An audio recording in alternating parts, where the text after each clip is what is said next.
Irmãos, vamos abrir as nossas Bíblias no livro do profeta Jonas, no capítulo 4, e vamos ler os 11 versículos desse capítulo. Caso você esteja sem a sua Bíblia, você pode acompanhar a leitura do texto que será projetado nessas TVs aqui da frente. Você que acompanha a transmissão do nosso culto ao vivo pelo YouTube, você vai acompanhar também a leitura do texto, pois ele será projetado em sua tela, juntamente com o tema dessa mensagem, para que você acompanhe passo a passo, verso a verso, o que diz a palavra de Deus para as nossas vidas nessa manhã.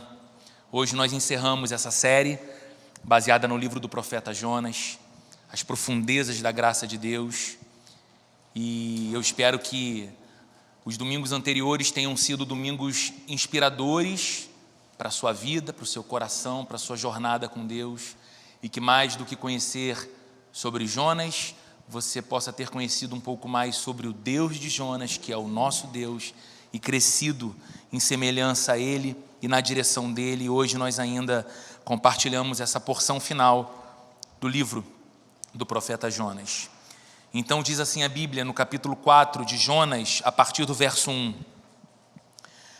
Jonas, porém, ficou profundamente descontente com isso e enfureceu-se. Ele orou ao Senhor: Senhor, não foi isso que eu disse quando ainda estava em casa? Foi por isso que me apressei em fugir para Tarsis. Eu sabia que tu és Deus misericordioso e compassivo, muito paciente, cheio de amor, e que prometes castigar, mas depois te arrependes. Agora, Senhor, tira a minha vida, eu imploro, porque para mim é melhor morrer do que viver. O Senhor lhe respondeu: Você tem alguma razão para essa fúria? Jonas saiu e sentou-se num lugar a leste da cidade. Ali construiu para si um abrigo, sentou-se à sua sombra e esperou para ver o que aconteceria com a cidade.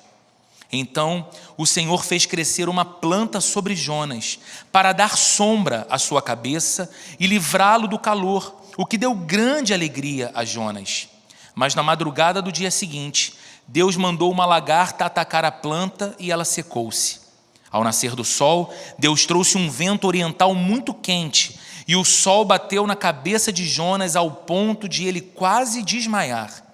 Com isso, ele desejou morrer e disse: Para mim seria melhor morrer do que viver. Mas Deus disse a Jonas: Você tem alguma razão de estar tão furioso por causa da planta? Respondeu ele: Sim, tenho. Estou furioso ao ponto de querer morrer. Mas o Senhor lhe disse: Você tem pena dessa planta, embora não a tenha podado, nem a tenha feito crescer.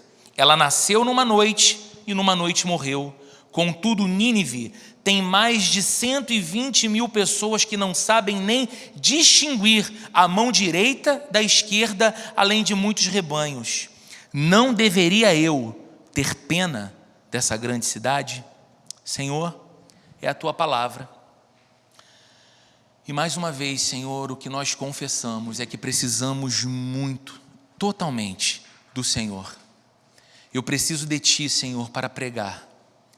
Eu preciso de Ti para superar a minha fraqueza, a minha incapacidade de comunicar algo que é tão belo e tão glorioso, que só o Senhor pode, com graça e sabedoria, comunicar a corações e vidas tão diferentes umas das outras.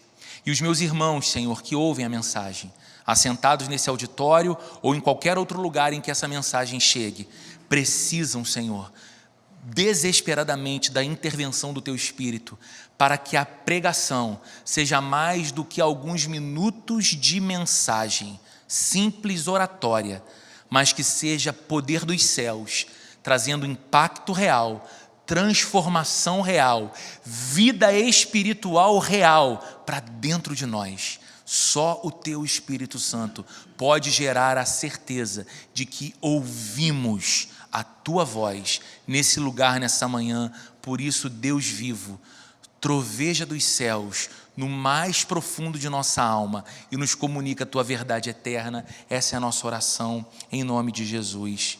Amém. Queridos, nesse mês, a nossa atenção esteve voltada para as palavras deste livro de Jonas. É inegável que esse é um livro que fala muito sobre Deus. E falando de Deus, fala muito dos atributos, ou de alguns atributos de Deus. Olhando para as palavras registradas no livro de Jonas, nós percebemos muito claramente que Deus é soberano. É Deus que soberanamente chama Jonas e faz dele um profeta.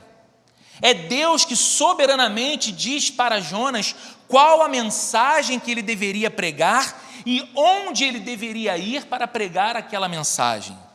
É Deus que soberanamente tem um propósito até mesmo para os mais improváveis dos povos. É Deus que soberanamente salva aqueles marinheiros fenícios que estavam no mesmo barco que Jonas estava e que foi assolado pela tempestade. E que no meio da tribulação e do desespero reconheceram que o Deus de Jonas era o único vivo e verdadeiro Deus e a ele se renderam. Deus tinha um propósito no meio daquela tempestade para salvar os marinheiros fenícios. É Deus que tinha um soberano propósito de alcançar uma geração de ninivitas na cruel cidade de Nínive, para a qual ele estava mandando o profeta Jonas. E nós vamos passeando pelos 4 capítulos do livro e vemos, Deus é soberano, Deus é soberano, Deus é soberano, mas vemos mais do que isso. Lendo as palavras registradas pelo profeta Jonas, nós olhamos para outro atributo muito claro de Deus aqui. Deus é também poderoso. É Deus que tem o controle sobre o mar quando o profeta Fujão tenta ir para outra direção, que não a direção que Deus o havia enviado. Deus controla o vento. Deus controla a tempestade, a fúria do oceano. Deus controla o peixe grande que engole o profeta Jonas. Tudo diz amém para a vontade de Deus. Nós vamos olhando e percebemos, o Todo-Poderoso não perde o seu controle. O Todo-Poderoso não deixa de agir em circunstância alguma nessa história que nos é contada por Jonas. E mais, olhamos para a mensagem desse livro e percebemos um outro atributo de Deus muito claro, saltando das páginas da Bíblia para nós. Deus é também misericordioso. Ele não precisava salvar aqueles marinheiros que estavam ali no navio e que eram pagãos e que tinham o costume de cultuar a muitos deuses e eram então idólatras.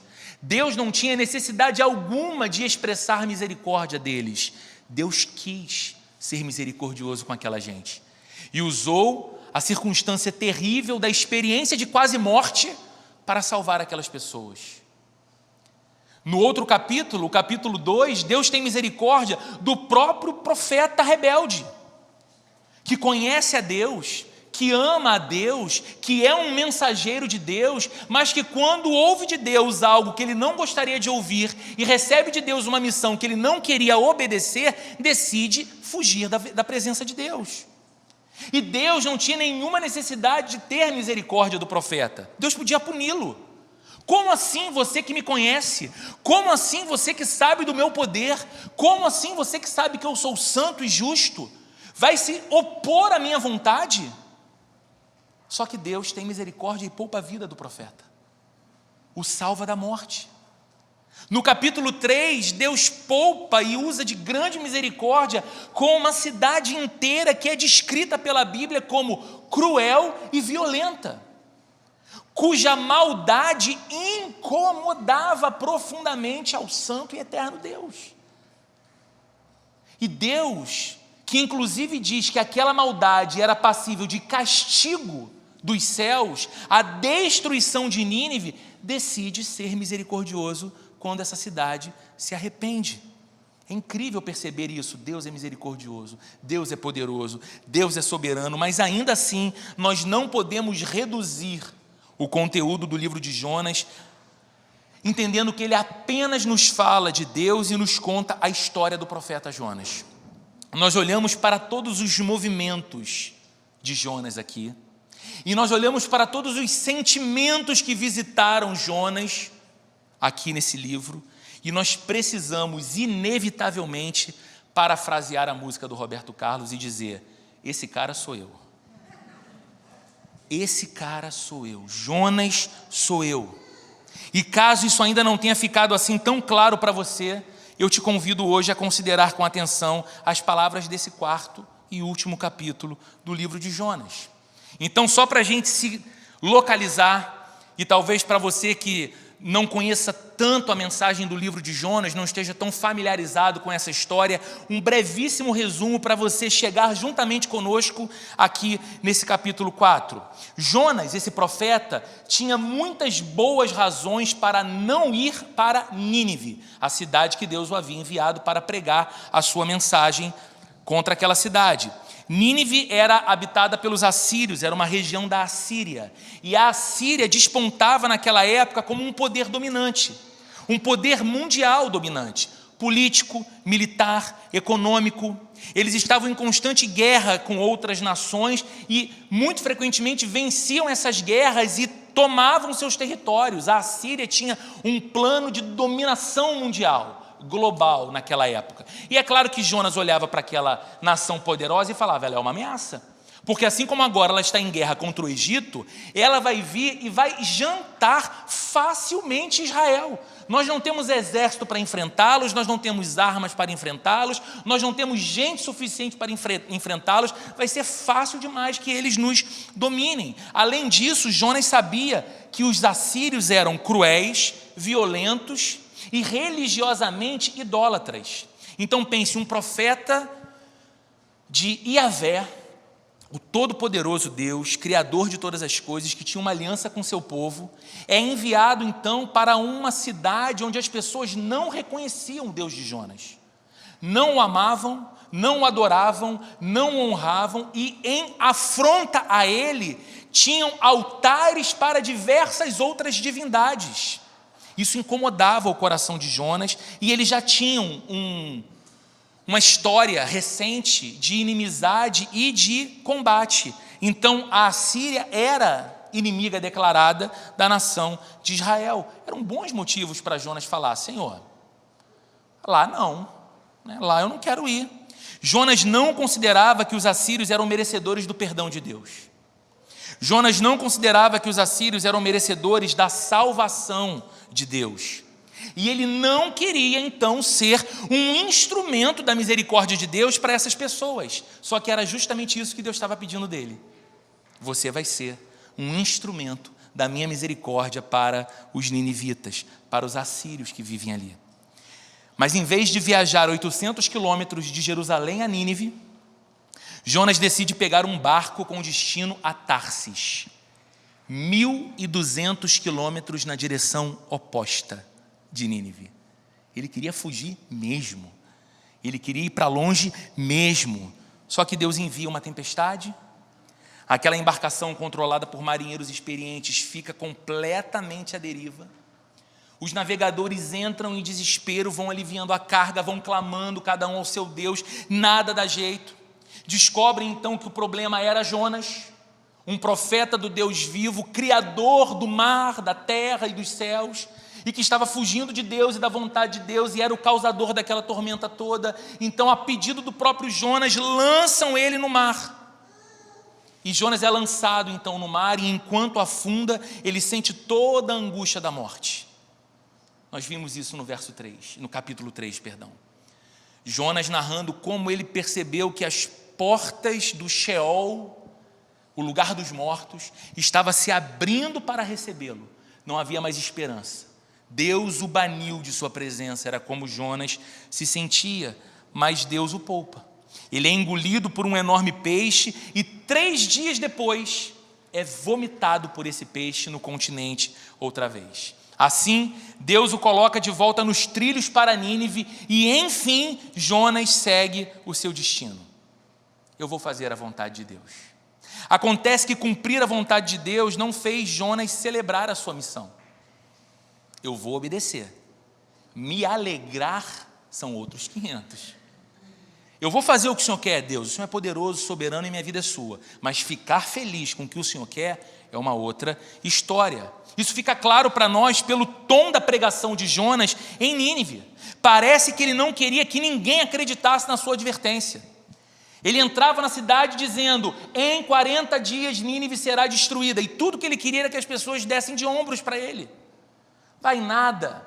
Sabemos nem quem é seu Deus. Temos muitos outros deuses aqui que podem nos proteger. Você tem um, nós temos vários. Quem é a maioria? Tudo que Jonas esperava era isso. No entanto, para a surpresa dele e para a nossa surpresa também, o povo creu. Os ninivitas clamaram a Deus por misericórdia. Se voltaram para Deus, se arrependeram dos seus maus caminhos e começaram a mudar de vida. Imediatamente, é o que diz no capítulo 3. E agora, a gente chega no capítulo 4. E lemos agora exatamente qual foi a reação de Jonas, ao perceber que aquilo que ele não queria que acontecesse, acabou se concretizando. Nínive se converteu. Quem ele não gostava, quem ele gostaria de ver em ruínas e destruição, estava agora recebendo o amor do Deus que ele amava. E isso não fazia sentido nenhum para ele. Os ninivitas se arrependeram no primeiro dia da mensagem de Jonas, porque a gente viu no texto semana passada que a mensagem varreu a cidade em um dia. E as pessoas começaram a chorar e se lamentar e clamar, do mais novo ao mais velho, do mais pobre ao mais rico, do mais humilde ao rei. Todos se arrependeram e todos começaram a clamar, e parece então que os ninivitas gastaram os outros 39 dias da espera pela condenação e destruição de Nínive, orando, se lamentando, clamando por misericórdia e mudando de vida, mudando sua conduta. E aqui está para nós a reação de Jonas a tudo isso. Veja o verso 1, outra vez, do capítulo 4. Jonas, porém, todo mundo celebrando porque Deus não destruiu a cidade, todo mundo grato pela grande misericórdia de Deus, Jonas, porém, ficou profundamente descontente com isso e enfureceu-se. O hebraico é um idioma muito rico, um idioma em que, às vezes, uma curta palavra traz um sentido muito grande. A gente vê muito isso nos nomes. Samuel, Shamuel, chamado pelo Senhor. Ebenezer, até aqui nos ajudou o Senhor. E aqui a palavra hebraica que foi traduzida no nosso texto como descontente, quer dizer que aquilo que havia acontecido era mal e errado aos olhos de Jonas. O descontentamento de Jonas era um juízo crítico. Ele estava descontente porque, aos seus olhos, aquela conversão dos ninivitas era algo errado e mal. E ele fica então enfurecido e se esquece de todo o bem que Deus havia feito ao salvá-lo da morte. Porque antes de chegar em Nínive, era ele quem não tinha mais esperança de viver e achava que Deus o tinha banido de sua presença. E ele esquece então da grande misericórdia de Deus por ele, e tudo que ele sente é uma revolta interna, dizendo: isso não é justo, isso é errado, isso é mal, e é por isso que eu estou descontente. Jonas não admitia que Deus fosse misericordioso com aqueles pagãos pecadores. Deus não admitia que justamente daquela gente ruim, Deus exerceria misericórdia e os perdoaria. Mas mesmo tendo sido Deus misericordioso com o próprio Jonas em sua teimosia, em sua fuga e em sua rebelião. Deixa eu te fazer uma pergunta. Quando você está com raiva... Roberto, eu quase nunca sinto raiva, eu sou uma pessoa muito plena. Mentiroso. Quando você está com muita raiva, você consegue orar? A maioria das pessoas não consegue. Porque nós somos levados a pensar que nessas condições, inclusive, Deus sequer vai ouvir a nossa oração. Meu coração não está com a emoção certa para orar. Eu estou com muita raiva agora. Eu estou muito revoltado agora. Eu estou muito chateado. Eu estou muito ferido. Eu estou com a carne trêmula ainda. Não vou orar, o que é um erro. Justamente quando nós precisamos que Deus trate dessa nossa emoção que está inflamada, a gente não recorre a Deus. Mas é de fato, não é comum que na raiva a gente ore. Mas Jonas, apesar de profundamente irado e descontente, faz o quê? Olha o verso 2. Ele orou ao Senhor e disse assim: Senhor, não foi isso que eu disse quando eu ainda estava em casa? O Senhor está lembrado, lá em Jerusalém, quando o Senhor me aparece com essa história maluca de ir para Nínive pregar a sua palavra. O Senhor lembra o que eu disse quando eu estava ainda sentado no sofá, com a minha série da Netflix pausada, porque o Senhor me apareceu com uma mensagem. O Senhor lembra qual foi a minha reação? Foi por isso que eu me apressei em fugir para Tarsis. Eu sabia que Tu és Deus misericordioso, compassivo, muito paciente. Você percebe a ironia na oração? Cheio de amor, que promete castigar, mas depois se arrepende. Eu sabia disso tudo, Senhor. E foi isso que eu disse quando eu ainda estava em casa. Eu não sei se você percebe, mas a raiva de Jonas se deve ao fato dele ser contra quem Deus é. É muito mais do que ele não concordar com o que Deus quis. Jonas está com raiva porque ele é contra quem Deus é. Ele diz: eu bem sei, és Deus compassivo, misericordioso, cheio de amor. E eu sou contra isso, porque eu no teu lugar, Deus, faria muito diferente. Jonas achava que Deus deveria ser justo, vingativo e inflexível.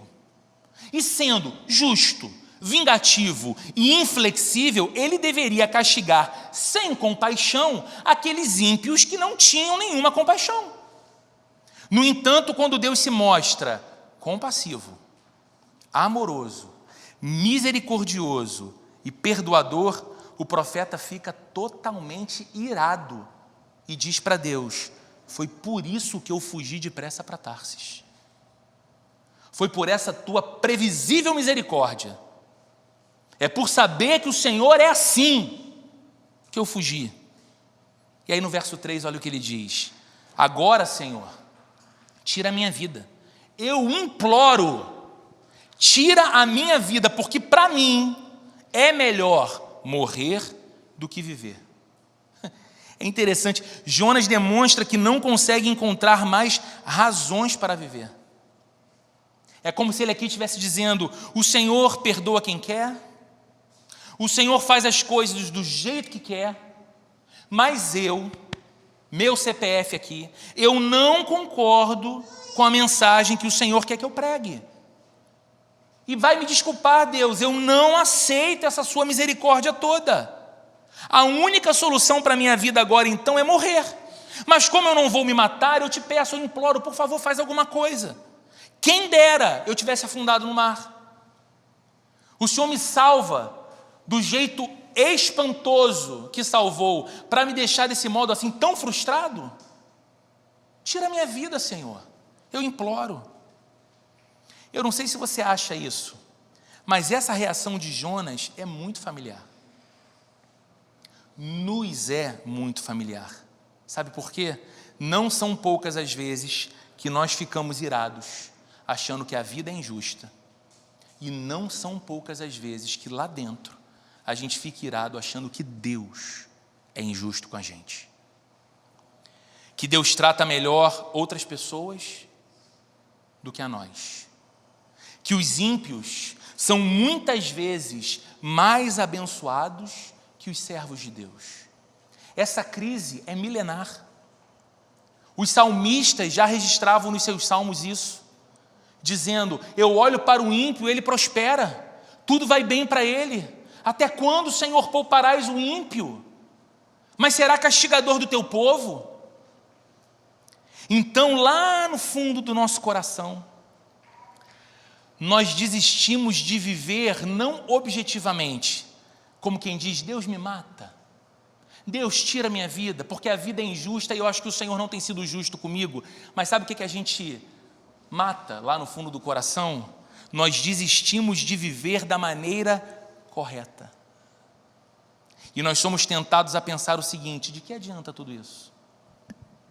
De que adianta buscar a Deus? De que adianta orar? De que adianta conhecer a vontade de Deus e buscar obedecê-la? De que adianta se no final eu olho e eu continuo achando a vida não faz muito sentido, a vida não me faz justiça, e Deus, que é o Todo-Poderoso, Deus que é o Pai Celestial, Deus que é sempre bom, permite que eu entre em cada furada, em cada caminho, em cada risco, que é pura demonstração de desamor. Então não há justiça.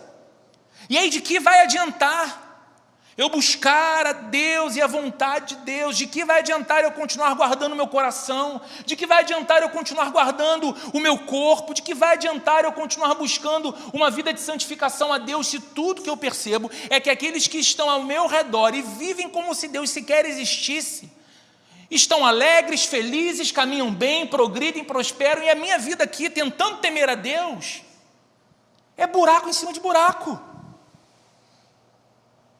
Essa reação de Jonas é familiar a nós. Senhor, eu te imploro, tira a minha vida. É como quem silenciosamente tenta justificar para Deus, sabe, Deus, eu não tenho orado mais mesmo, não, eu não tenho lido mais a Bíblia, eu não tenho mais o hábito de fazer devocional, nem a frequência à igreja, aos cultos, eu estou muito regular. Sabe por quê, Deus? Eu estou muito desanimado. Estou muito desanimado. Me dediquei, não me reconheceram. Fiz com todo o meu coração para o Senhor e não para os homens, fui perseguido, fui mal falado, fui mal visto. Fiz tanta coisa querendo fazer o bem genuinamente para as pessoas, e o que eu recebi em troca, Deus, foi o mal, foram acusações levianas. Deus, tenho te buscado tanto e há tanto tempo, e continua essa área da minha vida aqui em frangalhos, despedaçando. A minha casa segue a mesma aflição, a minha saúde segue ruim, o meu trabalho continua não me alegrando, e eu continuo fazendo sucessivamente aquelas coisas para ter um mínimo de sustento que nem digno eu acho que é. E a gente vai colocando então diante de Deus essas razões para matar dentro de nós a vida que Deus chama a gente a viver, como chamava Jonas a viver. Mas é interessante que a resposta de Deus para a oração de Jonas, oração ousada, oração talvez até um pouco abusada, não veio em forma de condenação, nem de crítica a Jonas. A resposta de Deus veio em forma de pergunta. Verso 4. O Senhor lhe respondeu. Então veja, Jonas ora e Deus responde. O Senhor lhe respondeu: você tem alguma razão para essa fúria? É como se Deus dissesse para Jonas: está certo você ficar com raiva porque eu perdoo ou porque eu abençoo gente que você não gosta? Existe base para você ficar assim, Jonas? E qual foi a resposta de Jonas? Nenhuma. Olha o que diz o verso 5 no comecinho. Deus respondeu, então Jonas saiu e sentou-se num lugar a leste da cidade. Jonas, fala para mim, essa sua fúria tem alguma base? Você tem uma razão para ficar enfurecido porque eu perdoo e abençoo alguém que você não gosta? Me responde, Jonas. Jonas fica mudo, mais uma vez ele foge do confronto com Deus e vai se sentar num lugar a leste da cidade. Ele vira as costas, sai da cidade, sobe um morro, arma uma tenda. Os israelitas eram peritos em fazer tendas com galhos e folhas. Eles costumavam fazer isso uma vez por ano quando celebravam a festa dos tabernáculos, justamente para lembrar o tempo de peregrinação no deserto. Então eles sabiam muito bem fazer um abrigo, e Jonas faz ali uma tenda para ele, e a gente não sabe ao certo o que se passava na cabeça de Jonas. Por que que ele não responde a Deus, mas também sai do lugar que está e vai para uma espécie de arquibancada, de camarote, onde ele poderia assistir melhor, olhar melhor a cidade. Talvez ele pensasse, bom, Deus já mudou de ideia uma vez. Ele disse que destruiria Nínive e não o fez. Quem sabe ele não pensa melhor? Quem sabe no meu silêncio, Deus não percebe que na verdade eu estou com razão e ele está equivocado. E aí então Deus decide fazer o que deveria ter feito desde o início. É possível que Jonas tenha considerado a possibilidade de assistir ainda uma eventual destruição de Nínive, agora de camarote. Fez uma tenda, está olhando do alto, contemplando a cidade e imaginando, queira Deus que Ele mesmo recobre o seu bom senso e cumpra o que disse que faria. E aí eu terei uma visão maravilhosa, assistindo aqui em real time a destruição de Nínive. Acontece que desse ponto em diante é a vez de Deus tratar não mais com os assírios de Nínive. Deus tratou com eles. Eles quebrantaram o coração. Eles se arrependeram. Eles se voltaram para Deus. Desse ponto em diante é hora de Deus tratar da ira de Jonas. Olha o que diz o verso 6.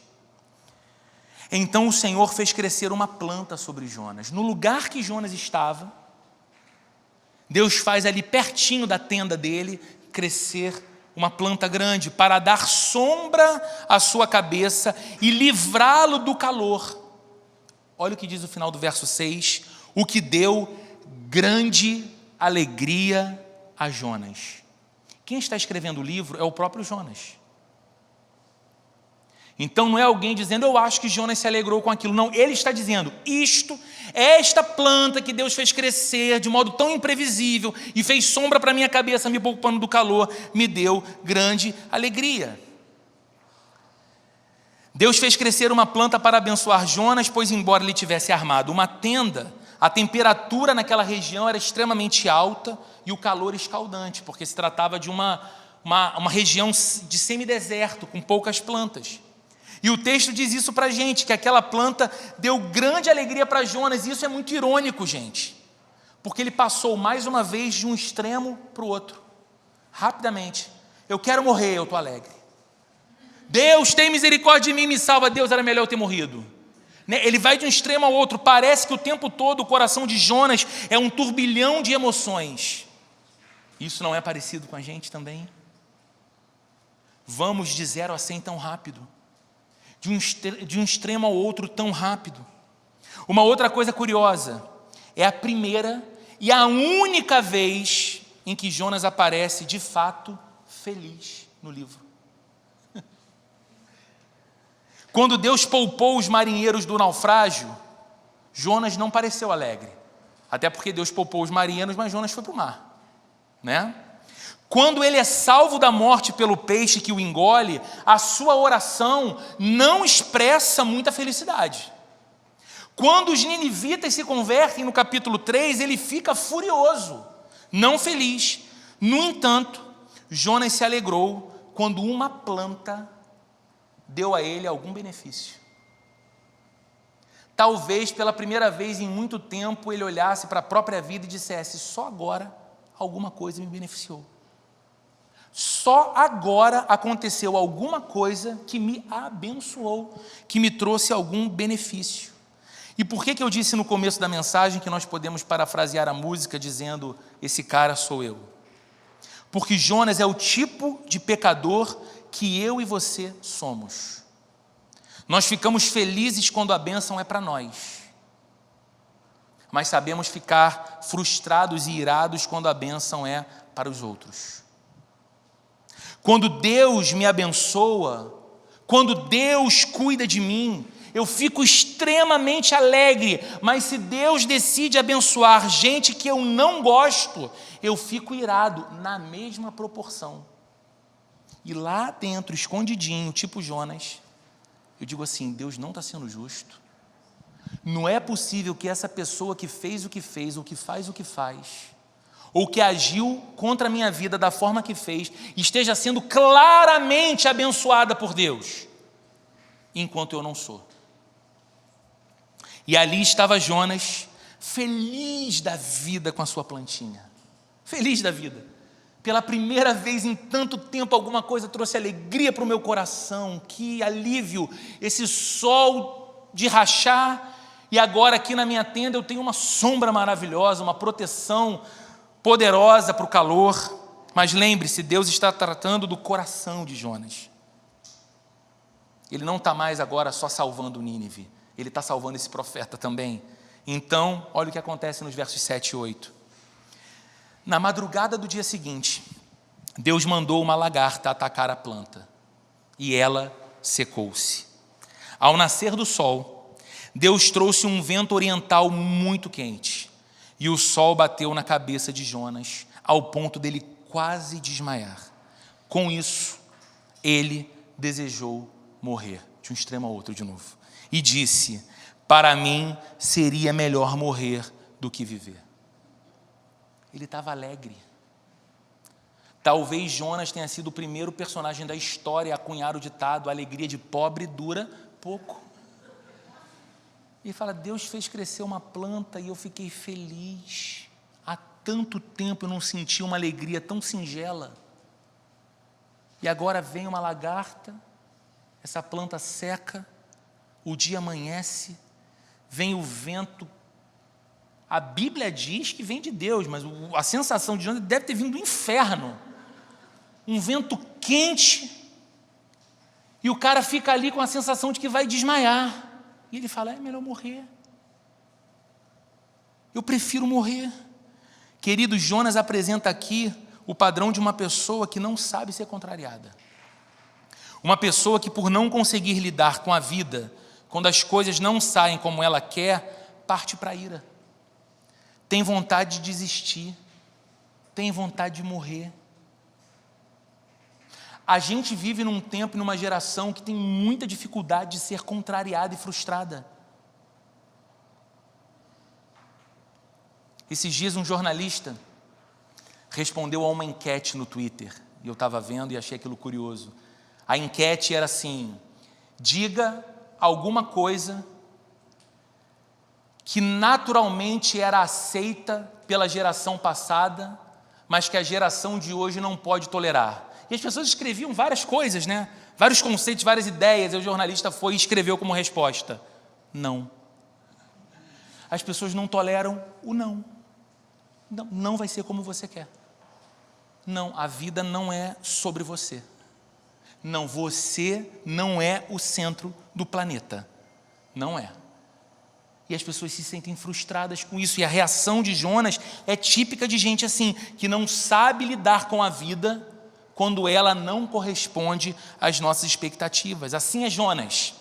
Eu vou chutar o pau da barraca. Para mim chega. Não quero saber de mais nada. Deus, acaba comigo.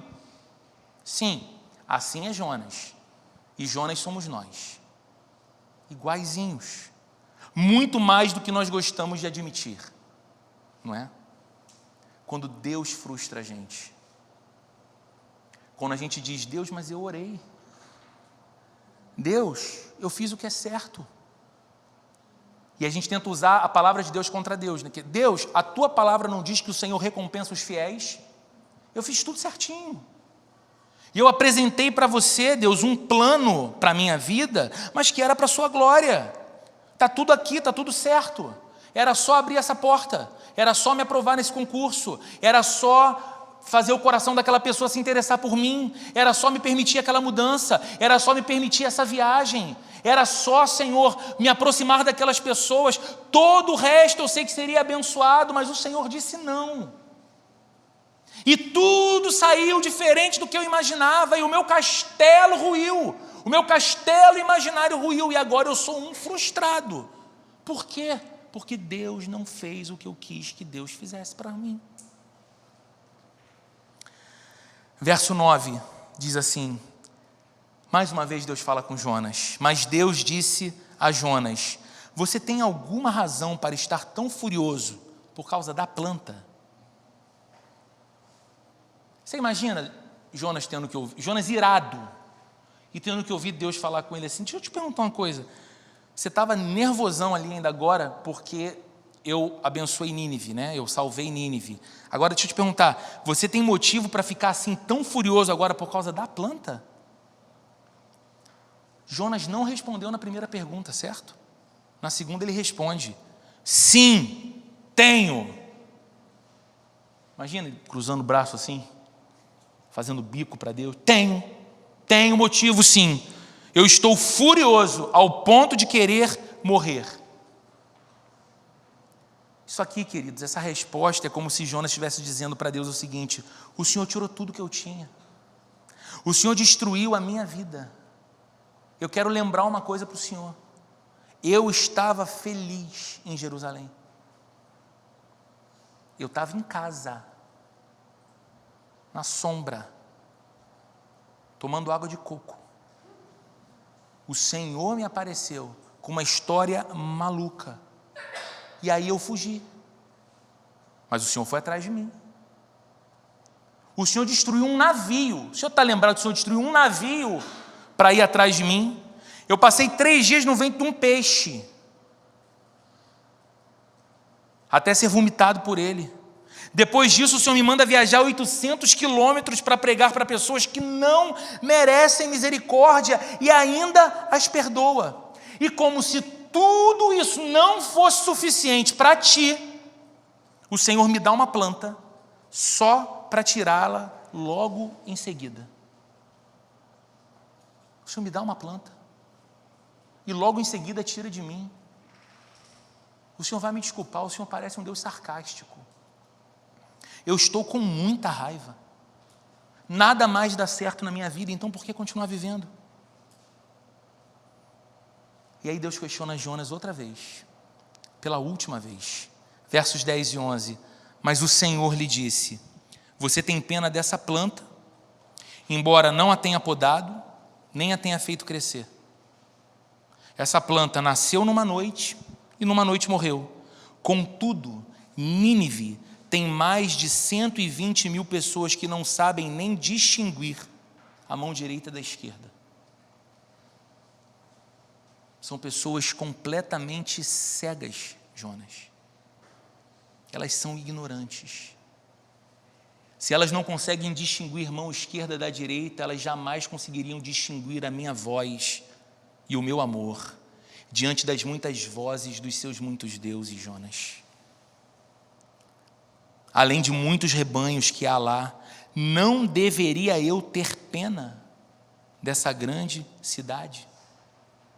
Jonas conseguiu ter compaixão de uma plantinha. Será que Deus não podia ter compaixão de uma cidade inteira? Essa era a questão. Essa é a pergunta que Deus deixou para Jonas a fim de mostrar a incoerência da sua raiva, da sua decepção e do seu desejo de morrer. E uma pergunta que eu não sei se você algum dia se fez: por que Jonas deixa o relato do seu livro aberto no final? Porque essa pergunta de Deus acaba o livro. E aí a gente fica assim: o que ele respondeu? Como assim acabou? Como assim não tem mais 1 ou 2 versículos dando o final da história? Como assim acaba nesse suspense? Eu acredito, queridos, que Jonas fez isso de modo intencional, porque ele entendeu os desígnios de Deus. Jonas se arrependeu. Jonas voltou para Jerusalém e Jonas escreveu o livro, para que cada um dos seus compatriotas de Israel, mas nós hoje também, para que cada um pudesse responder à pergunta de Deus: será que eu não posso ter compaixão de uma cidade de pagãos? Ou eu só devo ter compaixão de você e das pessoas que você acha que merecem? Quando eu te abençoo, você é feliz. Quando eu te amo, você se sente bem. Mas eu não posso abençoar aquele que você julga improvável e indigno. Eu não posso ter uma misericórdia de uma cidade pagã. Quantas vezes, querido, o nosso espírito religioso não pensa assim: ah, Deus, que privilégio maravilhoso, domingo de manhã, e aonde eu estou? Na praia? Não, não seria indigno nem ilegítimo. Eu estou no shopping? Eu estou dormindo até mais tarde? Não, eu estou na casa do meu Deus. Ah, eu estou louvando ao Senhor da minha vida, que alegria, que presente. Deus, não são assim os ímpios. Deus, não são assim os outros cariocas. Tanta gente nesse momento já está assim, ó, enchendo a cara, colocando o nariz, fazendo o que é indevido, desonrando o Senhor, ofendendo a Ti. Graças a Ti, Senhor, eu não sou como um deles. E aí lá no fundo, a gente pensa assim: essas pessoas não merecem misericórdia. O Rio de Janeiro, essa cidade é muito difícil. Essa cidade não tem mais jeito, não. É cheio de malandro, é cheio de oportunista, é cheio de gente baixa, gente imoral. Alguns poucos que Deus está salvando estão aqui. E aí a gente acha normal estar num auditório como esse, ainda com tantos espaços para receber pessoas. E a gente já nem se sente mais movido dizendo, eu vou falar com os meus amigos, com os meus vizinhos do condomínio, com os meus colegas de trabalho, com os meus familiares. Eles precisam de alguma forma escutar isso que eu escuto também e que faz tanto sentido à minha alma, e eu sei que faz sentido não porque eu sou cognitivamente diferenciado, mas porque Deus me encontrou, me amou, mudou o meu coração, e se Ele fez comigo, Ele pode fazer com qualquer pessoa, e eu quero que aquele lugar fique pequeno de gente para Deus amar. Só que lá dentro a gente diz, eu não sei se esse meu vizinho é assim, não tem nada a ver com a igreja esse cara, esse meu colega do trabalho é tão imoral. Se o Roberto soubesse as mensagens que ele manda no grupo de WhatsApp, os vídeos, os áudios, nem Roberto ia querer aquela pessoa lá na igreja, os presbíteros, ninguém, é um problema. É bom que se mantenha do lado de fora. Por que Jonas acaba assim em suspenso? Porque Deus está perguntando a nós hoje, eu só posso ter compaixão de você e de quem você acha que merece? Eu não posso ser compassivo com uma cidade inteiramente perdida. Eu não posso ter bondade e misericórdia com uma quantidade incontável de pessoas caminhando velozmente na direção do inferno. Conclusão, queridos, e algumas aplicações para o nosso coração. Você pode ter ouvido esse sermão de hoje, você pode ter escutado inclusive a série toda nesse mês de janeiro, mas talvez você esteja até esse momento da tua vida fugindo de Deus. Fugindo de Deus porque tem de alguma forma um conceito errado sobre Deus. É possível que você tenha aprendido que Deus é irado demais, não no sentido carioca, que irado, mas de que Deus é iracundo, Deus é zangado, Deus é distante e Deus é cruel.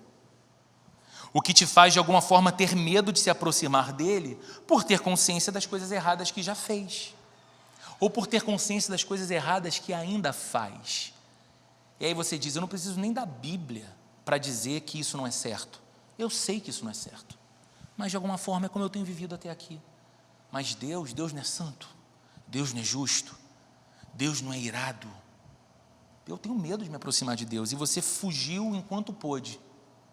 O meu desejo é que hoje você mude essa compreensão, porque o Deus da Bíblia, o Pai de nosso Senhor Jesus Cristo, é, como foi muito apresentado nesse livro de Jonas, compassivo, misericordioso e bom.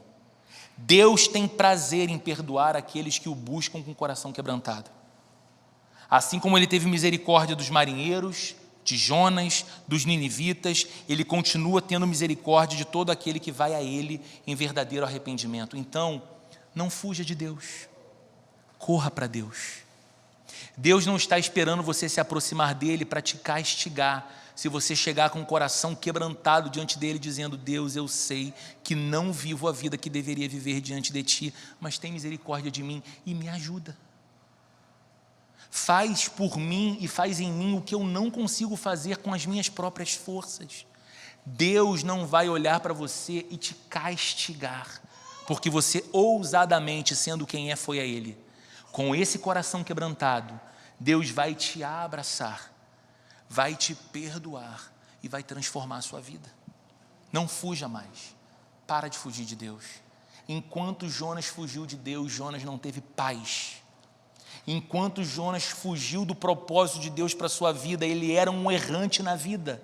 Enquanto você fugir do propósito que Deus tem para a sua vida, você vai viver como um errante nesse mundo. Mas talvez você não seja alguém que foge de Deus. Não, Roberto, eu sou crente, eu já me encontrei com Deus, eu conheço. Mas talvez você pense que Deus é injusto, ou vem sendo injusto, pela maneira como tem sido a sua vida. Deus não tem sido tão justo aos seus olhos, pelos sofrimentos pelos quais você passou, pelas perdas que você contabilizou. Foi um golpe duro demais, você não imaginava isso. Você não contava com isso. Foi uma mudança muito repentina. Não apenas uma mudança exterior, mas uma mudança dentro de você, que você tem a sensação de que a sua alma não dava conta de digerir em tempo suficiente. As mágoas que você sofreu, dificuldades financeiras que você começou a passar, inesperadas, tempos sombrios de angústia, de medo e de dor, e talvez silenciosamente, e o mais incrível, sem deixar sequer de frequentar um único culto, porque você é crente. Lá dentro você tem uma questão com Deus no seu coração e você diz: Senhor, eu não tenho te achado justo comigo. Eu não tenho estado feliz com as tuas decisões e as tuas permissões para a minha vida. Mas eu te convido hoje a olhar de novo para toda a sua história, mas dessa vez da perspectiva de Deus e não da perspectiva de Jonas. A perspectiva de Jonas é: Deus, eu estou chateado, o Senhor não faz o que eu quero, mais ainda o Senhor faz o que eu não acho certo. Mas eu quero te convidar a olhar a história da perspectiva de Deus. Veja como no final Deus conduziu tudo aqui para a glória dele e para o bem das pessoas. Veja como no final esse livro que é escrito pelo profeta Jonas para o povo de Deus, para o povo hebreu, começa a despertar no coração daquela nação o seguinte: vocês são o povo peculiar e exclusivo de Deus na face da terra, mas Deus não ama apenas a vocês, vocês são chamados para manifestar na terra a glória do Deus de vocês e torná-lo conhecido. Eu tenho povo em outras nações, e foi isso, queridos, que fez o movimento apostólico do Novo Testamento fazer com que o evangelho chegasse até nós hoje, porque nós somos os ímpios, nós somos os gentios, nós somos os ninivitas que foram alcançados e que não eram povo de Deus. Então veja como Deus conduziu tudo aqui para que essa semente fosse lançada no coração do povo dele, para que eles discernissem que o Messias, o Salvador que viria, não era um Salvador apenas do povo hebreu, mas de todo aquele que se arrependesse de seus pecados e voltasse para o Pai, voltasse para Deus.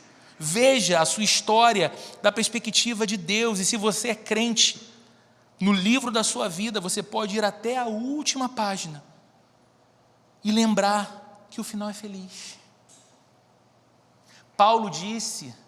O apóstolo Paulo disse que as tribulações e as dificuldades do presente momento em nada se comparam com a glória do porvir. Paulo experimentava o presente com a expectativa do futuro. E ele sabia que o que estava por vir era glorioso demais e feliz demais. A Bíblia encerra assim, queridos. O livro de Apocalipse encerra dessa forma, com o anseio da igreja dizendo: Deus, se há toda essa maravilha preparada para o teu povo eternamente contigo, Maranata, ora vem, Senhor Jesus. Põe fim ao caos. Vem reinar no meio do teu povo. A nossa esperança está em ti. Então olhe hoje para o final. Olhe hoje para a última página da sua história e lembre: Deus vai triunfar. Deus vai triunfar. Você olha ao redor e só vê maldade. Você olha ao redor e só vê motivos para não ter esperança. Lembre: Deus vai triunfar. A justiça vai imperar e o povo de Deus viverá para sempre com Ele. Nós precisamos olhar a nossa história da perspectiva de Deus, como Ele nos convida a fazer com essa história de Jonas. Amém, irmãos? Vamos orar. Senhor querido, obrigado por Tua palavra. Obrigado porque quando a gente olha para uma pessoa tão estranhamente parecida conosco, como Jonas, e percebemos que mesmo tão imperfeito, o Senhor usou tanto a vida desse homem, o Senhor amou tanto a vida desse homem, nós temos então grande esperança renovada sobre nós mesmos, não por nossa causa, assim como Jonas não podia ter esperança em si mesmo, mas nós temos esperança sobre nós por causa da Tua misericórdia, da Tua bondade e da Tua compaixão. Se o Senhor usou Jonas, o Senhor pode usar a nós.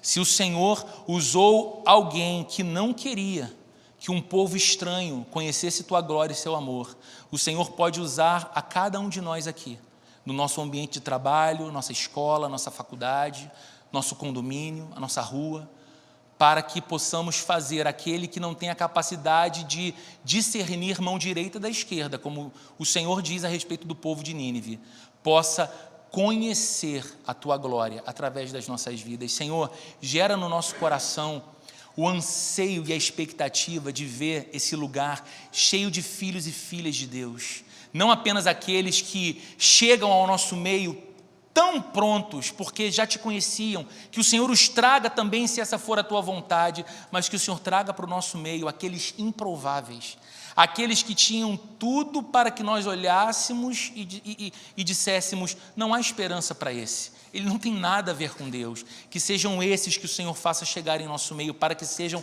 transformados em nosso meio pela Tua palavra e pelo Teu poder, sejam amados por nós, encorajados, encaminhados na vida cristã, e nós possamos ver, a partir da vida destes muitos, a Tua glória resplandecer na nossa igreja, na nossa cidade, e em nome de Jesus. Amém. Que o amor de Deus, a graça de nosso Senhor e Salvador Jesus Cristo e a comunhão e a consolação do Espírito Santo esteja com todos nós, hoje e para todos sempre. Amém e amém.